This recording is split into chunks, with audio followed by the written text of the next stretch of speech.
তাই মানুষের চরণ লক্ষ্য করে প্রণাম করি বারে বারে। মানুষে যদি কৃপা করে, কৃপা করবেন কৃষ্ণ নটবর। বন্দনার ভাব করে শেষ বক্তব্য করিব পেশ, সবিশেষ সবার মধ্যে জানাই নিবেদন। অদ্যকার্যে কবিগান আমার জীবনের নূতন অনুষ্ঠান, ইতিপূর্বেই সভাস্থান আমি কখনো দেইনি দর্শন। যদিও আমি নূতন আসি, কমিটির সকলের অকৃত্রিম যে ভালোবাসাবাসী আর গুরুজনের স্নেহের বন্ধন। জানেন তো আপনারা, ভালোবাসায় ভগবানও পড়ে ধরা। এই জন্য বারে বারে বন্দি সবার রাতুল চরণ। আমি নিয়ে সবার চরণ ধুলি, এইবার মুখে ফুটবে হরি নামের বুলি। অসীম সরকার বলে আমায় চেনে সর্বজন। এটা নূতন কথা নয়, অসীম সরকার কবি গান গায়। কারণ বিভিন্ন মিডিয়ায় আপনারা সেই কবি গান করেছেন শ্রবণ। আপনাদের আশেপাশে অনেক আসি, এখন তো হয়ে গেছে বয়স বেশি। আর বছর 15 যদি বেঁচে থাকি তাহলে হবে 80। জানি না ফিরে আসি কি না আসি। কালো শশী তার ইচ্ছাই তো চলি সর্বক্ষণ। তবে আপনারা আছেন যত নরনারী, সবার চরণ ধরে আমি একটা মিনতি করি, আমি যেন হরি কথা কৃষ্ণ কথা বলতে বলতে ত্যাগ করতে পারি এই মানব জীবন। হরিবল হরিবল। এইবার কবিগান গাইতে গেলে যে ভূমিকায় যখন ফেলে, সেই ভূমিকাটি গ্রহণ না করিলে কবিগানের হয় অসম্মান। আজকে আমার বিপক্ষ কবি এসে সভাতে আমাকে দিয়েছে কোন ভূমিকাতে? স্বয়ং শ্রী শ্রী চৈতন্য মহাপ্রভু, স্বয়ং ভগবান। আমার কাছে বলুন দেখি, আমি মহাপ্রভুর ভূমিকায় কথা বলতে পারি নাকি?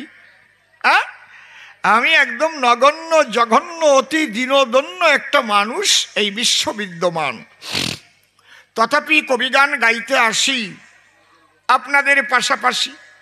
যখন মহাপ্রভুর ভূমিকা আমাকে করেছে অর্পণ, আমি প্রণাম করে শ্রীমান মহাপ্রভুর পায়ে যাচ্ছি তার ভূমিকায়। সে যেন তার কথা কয়, গ্রহণ করে আমার হৃদয়ও আসন। আমি তার উপরে দিলাম ভার, তারে করলাম কর্ণধার, কাব্য সিন্ধু হব পার, অন্তরের একান্ত আকিঞ্চন। এইবার অসীম নামটি দিয়ে ছাড়ি, কবি কাব্যের দিতে পারি। স্বয়ং গৌর হরি নাম ধরিলাম সবার সদন। আসরে থাকবো যতক্ষণ আমাকে গৌর হরি দেখবেন ততক্ষণ। সেই ভূমিকায় হবে কৃষ্ণ কথা আলাপন। সবাই আমার কথা বুঝতে পারছেন তো? ঠিক ঠিক কোনো অসুবিধা হচ্ছে না তো?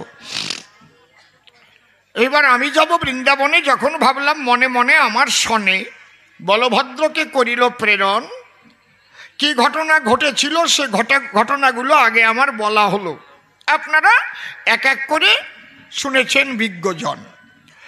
এইবার সেই প্রশ্নগুলো অনুসারে আমি জবাব দেব আসরে। প্রথম প্রশ্ন করেছে উত্থাপন, প্রভু হরিবাসর অনেক জায়গায় করি দর্শন, কিন্তু আমার আসে জানা হরি নামে তো একটা ব্যঙ্গন আসে না। আজকে তোমার হরি নামে বনের পশু নাচলো কি কারণ? বাবা তাহলে শোনো, কিসের গুণে নাচে, এর মধ্যে কিছু একটা আছে। তুমি শান্তি পাবা কথা শুনে, একমাত্র নাচে বিশুদ্ধ প্রেমের গুণে, অন্য কিছু নয়। হরিনাম তো সব জায়গায় হয়। এইবার বিশুদ্ধ শব্দটা উচ্চারণ করলাম কিসের দায়? আমি বলি আপনাদের ধারে মানুষ হরি বলে অনেকভাবে কান্না করে, কিন্তু হরিকে পাবার তরে কাঁদে কয়জন? গৌর হরি বল। কারো গেছে ছেলে মরে, সে গিয়ে হরিনামের বাসরে ছেলের শোকে কান্না করে। আমরা তো জানি না ভক্তগণ। সে ওই কান্না করে কেউকে জড়িয়ে ধরে, আর তার অন্তরে ওরে আমার ছেলেটা গেছে। আসলে ঠাকুরের জন্য কিন্তু কাঁদছে না। বোঝা যাচ্ছে কি? তাহলে বিশুদ্ধ প্রেমের কথা আমি এই বক্তৃতা এক কথায়, এই প্রেমের আধারিণী তার নাম হচ্ছে রাধা রানী, যাকে অহৈতুকী অকামনা রাগাত্মিকা বেদাতীত চারটি শব্দ দিয়ে ভাগবতে ব্যাখ্যা করা রয়। খুব লক্ষ্য করে কথাগুলো গ্রহণ করবেন নারী নরে। প্রেম আছে অনেক প্রকারে, কিন্তু সর্বোচ্চ প্রেম কি? শ্রীমতী রাধা রানীর প্রেম। উনি হচ্ছেন প্রেমের খাস ভান্ডার। তাহলে বসে শোনেন জ্ঞানীজন, প্রেমের পাওয়ার হাউস হচ্ছে বৃন্দাবন। প্রেমের পাওয়ার হাউস বৃন্দাবন। আর রাধিকা রতনের হৃদয় কুঞ্জে সেই প্রেম সদা পাওয়া যায়।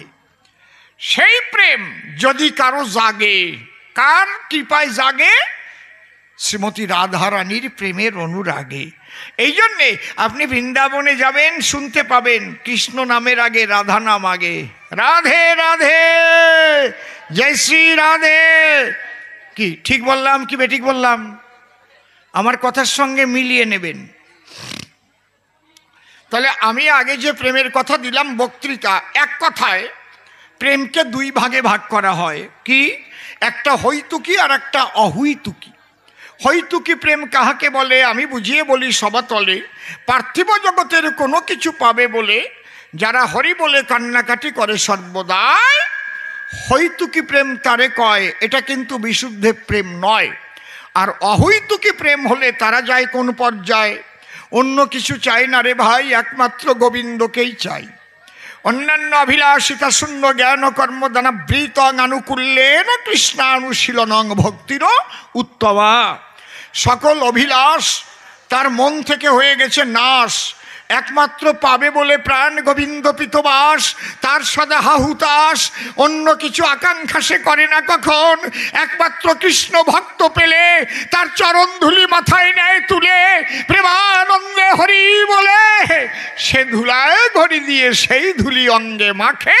শোনেন জ্ঞানীজন, আপনাদের আছে জানা, সে কিন্তু শ্রীকৃষ্ণ ভিন্ন আর অন্য কাউকে চায় না। তাহলে রাধারানী জীবন ভরে কৃষ্ণ বলেই কান্না করে, নাকি অন্য কিছু? ওই রান্নাঘরে কান্না করে বিনোদিনী রায়। হে বাচ্চা, তোদের মধ্যে কেন কথাবার্তা শুনতে পাই? যাদের বাচ্চা ছেলে আমি নিবেদন করি তাদের চরণ তলে, ওরা যাতে কথা না বলে সেই দিকে একটু লক্ষ্য করা চাই। কারণ হরি কথা কৃষ্ণ কথা বসে শোনেন বিজ্ঞ শ্রোতা, সুন্দর আছে নীরবতা। এর মধ্যে অযথা এগুলো হওয়া ঠিক নয়। চুপ করে থাকেন সবে, বাড়ি গিয়েও আপনাকে ভাবিয়ে তুলবে। যা শ্রীমন মহাপ্রভুর ভূমিকায় অসীম সরকার কি কি কথা বলেছে সবাই। তাই যদি না ভাবাতে পারি তাহলে কিসের কবি গান করি? তাহলে জীবন ভরি হরি বাসরে আমরা করি কীর্তন। কীর্তনের দল আসে, আমি বলি সভা পাশে। তারা তো আমি ছোট করছি না, তাদের তো কোন উদ্দেশ্যে? আজকাল তো কীর্তনটা বিজনেস হয়ে গেছে, ব্যবসা। ঠিক বলছি না বেঠিক বলছি? ঠিক বলছি না বেঠিক বলছি? অন্তরে দেখেন ভেবে, টাকা কম দিলে কি কীর্তন গাবে? কথা কন, সত্যি কথা কন। যদি আপনি বলেন ভাই আমাদের তো টাকা পয়সা নাই, আপনাদের কীর্তনের হরিবাসরে দলটা চাই, বলে আমারও যাওয়ার কায়দা নাই। কায়দা আছে। সে তো একটা জিনিস আকাঙ্ক্ষা করে এসেছে হরিবাসরে, নাকি? আমিও কিন্তু টাকা নিয়ে এসেছি এই আসরে, আমি এমনি আসি নাই। এই জন্য আমি বলবো না যে আমি প্রেমিক হয়ে গেছি। আমি কথাগুলো শাস্ত্রের থেকে ব্যাখ্যা করে বলছি। যদি আমার কথাগুলো কেউ ধরেন, যদি তেমন হতে পারেন, তাহলে প্রাণ গোবিন্দের দর্শন পাবেন। এইটুক, আর কিছু না। বুঝেছেন কি বলছি? এইবার দাঁড়িয়ে বলি সবার বাকে, আমার যদি কিছু গোপন ভজন থাকে সেটা আলাদা ব্যাপার, তাই না? কিন্তু যখন আমি টাকা নিয়ে গান গাই, যখন আমি টাকা নিয়ে গান গাইতে যাই, সেখানে তো ফিরিতে ফিরিতে গান গাইতে আসি নাই। তাহলে আমার হরি নামে ব্যাং নাচবে কেন? কায়দা আছে কি? তাহলে আমার হরি নামে হাতি নাচবে কেন? সিংহ নাচবে কেন? বাবা একবার টাটকা কথা, এর মধ্যে কোনো ভেজাল নাই। কিরে বাবা, তাহলে আমার হরিনামেও হাতি নাচতো, ব্যাঙ নাচতো, সব নাচতো। যদি সমস্ত আকাঙ্ক্ষা ভুলে ভাসিয়া দুই চোখের জলে প্রাণ গোবিন্দকে পাবে বলে অসীম সরকার হরিনাম করত। বোঝা গেল? তাহলে রাধা প্রেমে বিভাবিত যদি কেহ হয়, সে যদি সেই মুখে হরিনাম গায়, তার সামনে ব্যাঘ্র সিংহ হস্তি যদি পড়ে হিংসা বলে, তখনই তাকে জড়াইয়ে ধরে। হরিবল। তাহলে কিসের দ্বারায় নাচে? প্রেমের দ্বারায় নাচে। কোন প্রেম? রাধা প্রেম। এই প্রেমের ডেফিনেশনটা কি? কতগুলো স্তর ভেদ করে যেতে হয় প্রেম বাজারে, একটু আপনাদের কাছে বলে রাখি। কোনো ভাগ্যে কোনো জীবের শ্রদ্ধা যদি হয়, আমার কি সঠিক শ্রদ্ধার হয়েছে উদয়? আমি কোনো বৈষ্ণবকে দেখলে কি সত্যি শ্রদ্ধা ভরে? তার চরণ ধুলি নেই মাথায়? ও বাবা বৈষ্ণব, কোনো ভাগ্যে কোনো জীবের শ্রদ্ধা যদি হয়, তবে তো সেই জীব সাধুসঙ্গ করয়। সাধুসঙ্গ হইতে হয় শ্রবণ কীর্তন, শ্রবণাদ্যে হয় জীবের অনর্থ নিবর্তন। অনর্থ নিবৃত্তি হইলে ভক্তি নিষ্ঠা হয়, নিষ্ঠা হইতে ভক্ত চিত্তে রুচি উপজয়, রুচি হইতে চিত্তে বাড়ে আসক্তি প্রচুর, আসক্তি হইতে জন্মে কৃষ্ণ প্রীত্যাঙ্কুর। সেই ভাব গাঢ় হলে ধরে প্রেম নাম, সেই প্রেম প্রয়োজন সর্বানন্দ ধাম। আমি কিন্তু শাস্ত্রের কথাগুলোই বললাম, এগুলো আমার তৈরি করা নয়। আপনিও পেয়ে যাবেন শ্রী শ্রী চৈতন্য চরিতামৃতের পাতায়। আমি মুখস্থ করে কথাগুলো বলে যাচ্ছি আপনাদের ধারে, মানুষ যেন বুঝতে পারে যেতে হলে প্রেম বাজারে কতগুলো স্তর ভেদ করে তারপরে বিশুদ্ধ প্রেমের পর্যায়। এগুলো যদি ব্যাখ্যা করা হয়, ব্যাখ্যা করতে 2-4 ঘন্টা লেগে যাবে। এই জন্য বলছে শ্রদ্ধাবান অং লভতে জ্ঞানম। তাহলে শ্রদ্ধা যদি করতে হয়, আগে বিশ্বাস না করলে কি শ্রদ্ধা হয়? এটা কি মন্দির? গিরিধারী, গিরিধারী মন্দির? কথা বলেন না কেন? তাহলে গিরিধারী মূর্তি আছে ভিতরে। যদি এটাকে কেউ বিশ্বাস করে, সেই তো প্রণাম করবে শ্রদ্ধা ভরে। আর যারা বিশ্বাস না করে, ফাঁক পালিয়ে ওইটারে ভেঙে তুলে যাবে। কি কথা কন না কেন? ঠিক বলছি নাকি? আগে চাই বিশ্বাস, তারপরে শ্রদ্ধা। যদি আমরা বিশ্বাস করি এই আমার কৃষ্ণ গিরিধারী, তখন আমি শ্রদ্ধা ভরে তাকে প্রণাম করি। এই জন্য বলছে বিশ্বাস বিনে বিশ্ব মাঝে ঈশ্বরের সাধনা হয় না, বিশ্বাস ভক্তি মুক্তির সিঁড়ি, যুক্তি তর্কের নাগাল পায় না। যারা বিশ্বাস না করে তারা ঢুকে মন্দিরে এই ভাঙচুর করে, কৃষ্ণ মন্দির ভাঙে। দেখেন না বাংলাদেশে এইগুলো বেশি হয়, দুর্গা প্রতিমা ভেঙে ফেলায়। আর যারা বিশ্বাস করে মাটি দিয়ে মূর্তি গড়ে ভাসিয়ে দুই আখি লড়ে শ্রদ্ধা জানায় তার পদনখরে। এই জন্য বলছে কোনো ভাগ্যে কোনো জীবের শ্রদ্ধা যদি হয়, শ্রদ্ধা জাগা অত সহজ নয়, আগে বিশ্বাস জাগ্রত হতে হয়। এই জন্যে এখানে যারা আছেন নিশ্চয়ই শিক্ষিত সমাজের মানুষ। ফিলোসফির মেইন পার্ট হচ্ছে লজিক। লজিকের দুটো দিক, একটা আস্তিক আর একটা নাস্তিক। বুঝতে পেরেছেন? যারা বিশ্বাস করে তারা আস্তিক, যারা বিশ্বাস না করে তারা নাস্তিক। তাহলে এই বিশ্বাস আগে হবে, তারপরে শ্রদ্ধা জন্ম লবে।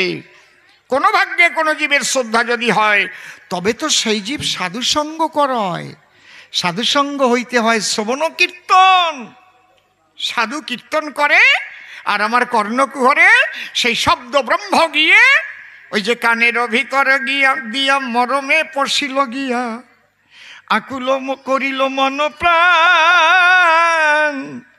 সাধু বাক্য যখন গেল অন্তরে মরমে স্পর্শিল, এর দ্বারা কি হলো?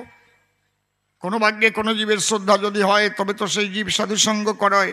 সাধুসঙ্গ হইতে হয় শ্রবণ কীর্তন, শ্রবণার্থে হয় জীবের অনর্থ নিবর্তন। অনর্থ মানে কি? বলে এই অনর্থক বাজে কথা বলিস না তো। অনর্থক তার মানে কি? যেগুলো আমার নয় তাকে আমার আমার মনে হয়, একেই অনর্থ বলা হয়। বসে শোনেন, নারী নর করেছি আমরা বাড়ি ঘর, এগুলো কি সঙ্গে করে এসেছিলাম এই ধরনের পর? আমার কাছে বলুন দেখি, মাজায় একটা সুতো নিয়ে আমি জন্ম নিয়েছিলাম কি?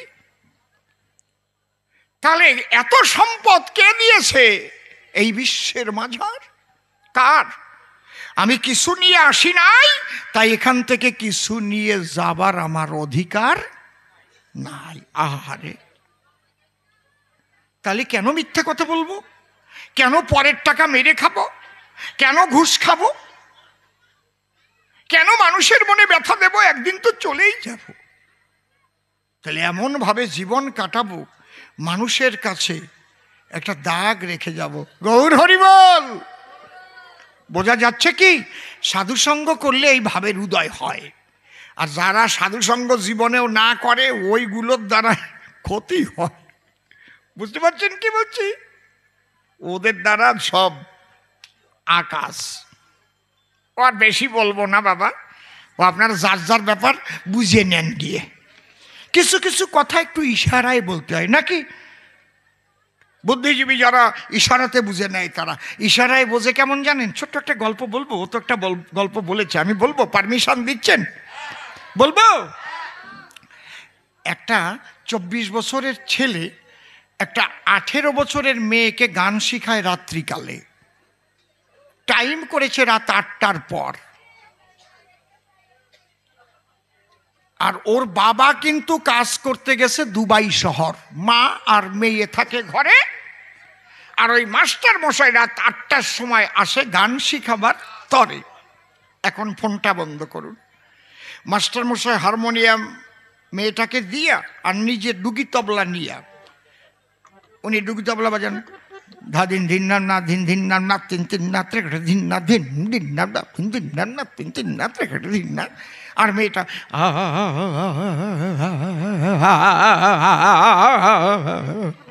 বেশ একটা ঝুমুর উঠে গেছে। এই টাইমে ওর মা রান্নাঘরে আছে আর ইলেকট্রিক অফ হয়ে গেছে। কি অন্ধকার, ঘুটঘুটে। হঠাৎ মেয়েটা বলছে, মা কথা মানো, তাড়াতাড়ি একটা আলো আনো, চার্জার লাইটটা একটু জ্বালাও।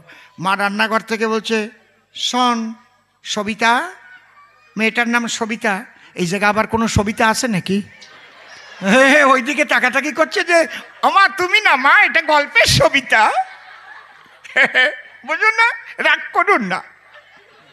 ও মার বলছে, সবিতা মা শুনে নে আমার একটা কথা, আমার আলো নিয়ে আসতে যতক্ষণ লাগবে তোর মাস্টার মশাই যেন ডুগি তবলা বাজনা বন্ধ না করে। কায়দা আছে, আর কব না, বুঝে না কইবার। যদি ওর উপরের থেকে হাত উঠে যায়, হাত যাবে কোন জায়গায়? আমার না এইসব বাজে কথা ভাল লাগে না, আমার লজ্জা করে কেমন। সত্যি ভাইরি, কি ইশারায় কাফি। মেয়েটা বলছে, মা অন্ধকার ঘরে ডুগি তবলা বাজাবে কেন? মা বলো না। আমার বলে, চুপ, একদম কথা বলবি না। বুঝিস তো বোঝ, না বুঝিস তো মুখ বোঝ। বাজনা যেন বন্ধ করে না। দিন দিন না না দিন দিন না না তিন তিন না ত্রেকটে দিন না, কোনো হাত যেন কামাই না যায়। কায়দা দেখেছেন? কায়দা করত। ওই মামনির পেটে ব্যথা উঠে গেছে।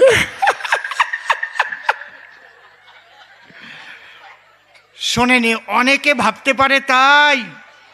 শুনেছি অসীম সরকারের কত রস ছিল, তা বুঝি রাজনীতিতে গিয়ে শুকিয়ে গেল, এখন আর নাই। ওই রকম না, অন্তরে করুন ধারণা, বান্দর বুড়ো হয়ে গেলেও গাছে ওঠা স্বভাব যায় না, অত সোজা না। কি ভেবেছেন আমার কি রস শুকিয়ে গেছে নাকি? শোনেন, বয়স গেছে বেড়ে, এটা বলতে পারেন আমারে, কিন্তু খেজুর গাছ দেখবেন যত বয়সী হয় তার রস তত মিঠে হয়, একবারে আঠা আঠা মোটা মোটা ফোঁটা কাটে, পাটালি যা হয় রে বাবা, নলেনি গুড়ের পাটালি খাবা। আমার প্রত্যেকটা ফোঁটা এক একখানা নলেন গুড় ছাড়া কিছু না, খাও ভালো করে খাও, বাড়ি যাইও চাটপা। জয় রাধে জয় রাধে।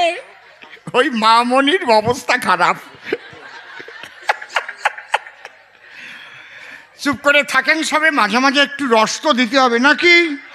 তাই না হলে যুবক যুবতী যারা কবি গান কেন শুনবে, তারা মনে মনে ভাববে তাই এ কবি গান দিয়ে দরকার নাই, আমরা সিরিয়াল দেখতে যাই।